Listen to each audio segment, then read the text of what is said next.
روت شمر ما يلزمني، ويلا كسرة يا روت يا قحوة بنعاد نستلم، ما عاد تلزمني. كس امك بنعاد النو، كس امك بنعاد النو. بحدود 9 شهور صح؟ صح. يلا ما عاد تلزمني وبنعالات نستر، يلا قوم تفركش بس. يا ابن القحطة يا اخو الشغموطة صدق جدك. عاش الدنيا يوم طلعت روت ابن القحطة. حصريا خبر عاجل وردنا قبل قليل.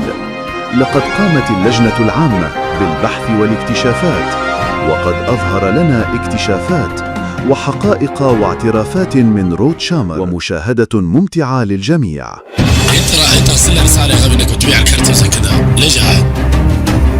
يا ابن القحطة يا ابن القحطة، كس امك بنعاد النو. هذا اولا. ثانيا الكلام ايه على اللي كاتبه، الكلام على اللي كاتبه يا كلب. يلا اقلع تقدر تنسبني وانت ضد كس امك يا مصطفى. كلام يا روت في الرسائل.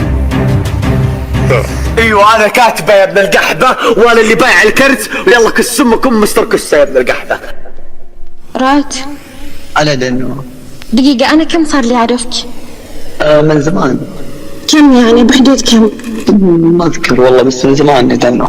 عطني دقيقة، عطني مدة. لا عادي قول، تكلم. عطني مدة وقول أنت تعرفيني بحدود كذا.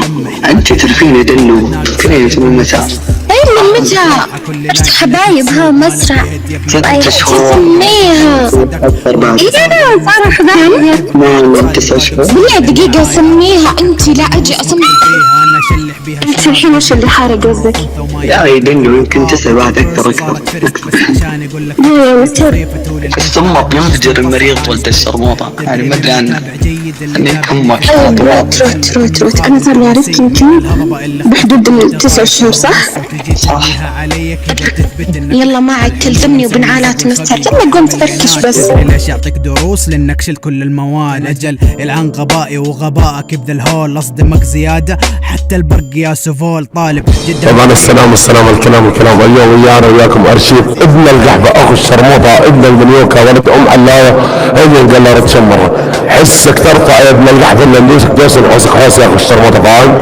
تيجي انضم ترسل لي اضافات وانضم طلبات تسد الملاور فلا يا اخو الشرموطه، ولكن انت صعبون الدم وصعبون سواء تشمر. يلا لنيك امك يا ابن القحبه يا اخو الشرموطه يا ابن القحبه تشمر.